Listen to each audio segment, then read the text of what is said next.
and introductory session of our online lecture series on writing. By the end of this short session, you will be able to enumerate the 3 main reasons why we write. Second, you will be able to explain the 4 main types of academic writing. And finally, you will be able to know the 5 important areas for any writer to master. So the objectives of this session are 3, 4, 5. 3 reasons for writing, 4 types of academic writing, and 5 important areas for any writer to master. Why do we write? Well, we write for 3 reasons. We write to inform, we write to persuade, and we write to entertain. All these 3 reasons are equally important. However, for the sake of our sessions and for the sake of our academic writing, I must point out that we'll be mainly looking at informative writing and persuasive writing. Writing for entertainment probably would lie outside the scope of these sessions. Writing that informs can itself be divided into 3 types: description, exposition, and narration. So, when you as a writer provide new information to your readers, it's either you experience something with your 5 senses, so you describe it, or you know something and you explain it through exposition, or you tell your readers a story, and that's narration. And all these 3 types are of informative writing.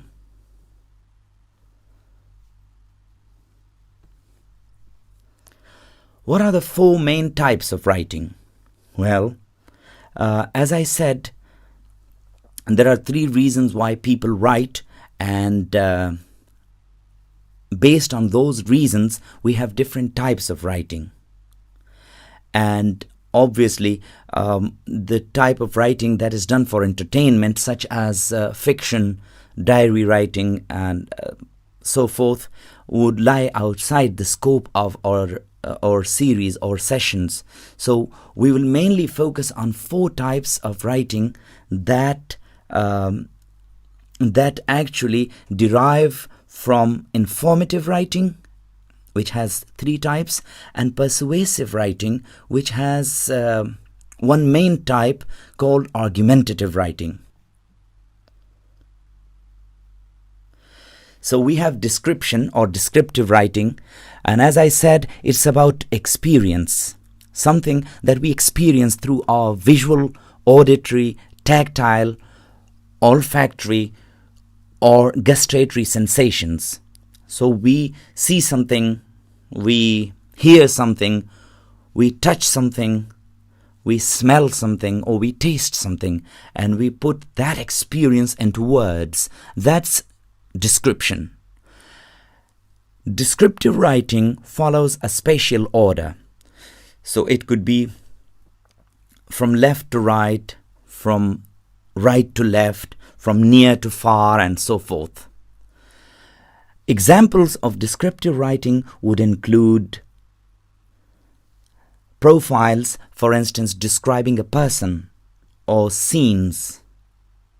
For instance, the scene of an accident or the scene of a crime as described by a writer in, say, a newspaper or something. That would be descriptive writing. Or a sound could be described in words, and that would be descriptive writing. And taste, even the experience of taste. So basically, description is about putting into words your experience, and that experience could come to you through any of the 5 senses. Then the next important type of writing which itself is a subtype of informative writing, is exposition. Exposition explains. It actually tells the reader how a mind thinks, believes, or understands a subject.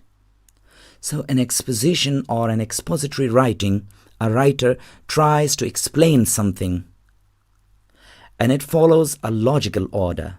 For instance, something may be explained from first to last, or small to big, or big to small, from cause to effect, and so forth. Examples of expository writing would be, for instance, how COVID-19 spreads, online education, women participation in development, and so forth. Words that are commonly used in expository writing would then be first, second, third, finally, then, at last, and so forth.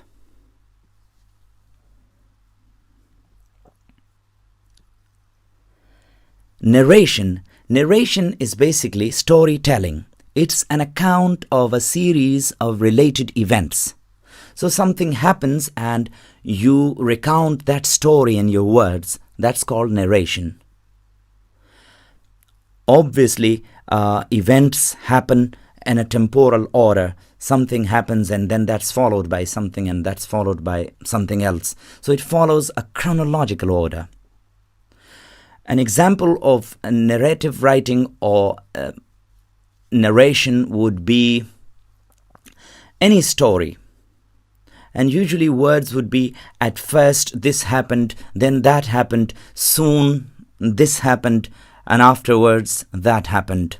So that would be a story. And this type of writing, which itself, remember, is a subtype of informative writing, is called narration. The fourth and important type of academic writing is argumentative writing. In this type of writing, a writer attempts to convince the reader or readers that something is the case. It makes use of logic. What is an argument? An argument is basically a statement or a claim that is based on certain evidence. So, for instance, I may say, it is very cold today, so I'm going to wear a jacket. The second statement is a conclusion, which is based on the first statement, which is, it's cold today. So any argument is basically a set of a conclusion and a premise or a statement which is used as a reason for that conclusion. Now, that reason, which is also called a premise, may be one or more than one. And this is the basic structure of argumentative writing. Examples of argumentative writing would be, child labor should be abolished. Now, if someone makes this claim that child labor should be abolished, they have to prove this by providing certain evidence or premises. Another example would be, education should be free for all. Again, words that are commonly used to indicate the presence of an argument would be since, therefore. Words like since and as and so forth, they are also called premise indicator or premise indicators. Words like therefore and hence and thus, these are also called conclusion indicators. We will discuss this in more detail when we come to argumentative writing itself. So these are basically the four types of writing that we deal with in an academic context. And they are, number 1, descriptive writing, number 2, expository writing, number 3, narrative writing, and number 4, argumentative writing. You can use the word Dean, D-E-A-N, as a mnemonic to remember these 4 types. Finally, what are the 5 important areas that we must focus on in order to become effective writers?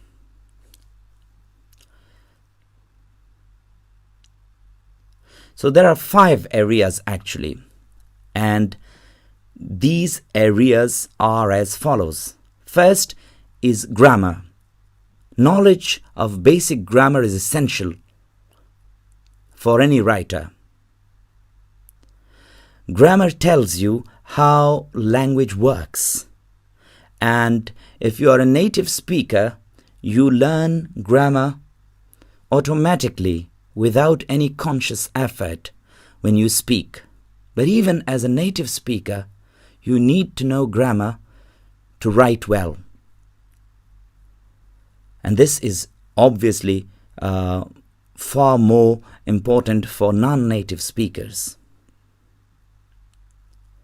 Then composition. Composition is basically the set of rules that govern the shaping of a piece of writing. For instance, if you were to write an essay, rules of composition tell you how to compose its introduction, its body, and its conclusion. Then is logic. Logic is the study of arguments. Whether you are doing argumentative writing, or sometimes even if it's not argumentative writing, you need to know logic at a very basic level in order to write well. Knowledge of certain logical errors is very important. These logical errors, which are also called logical fallacies, can creep into your arguments and thus make them weak or even invalidate them and render them completely unsound.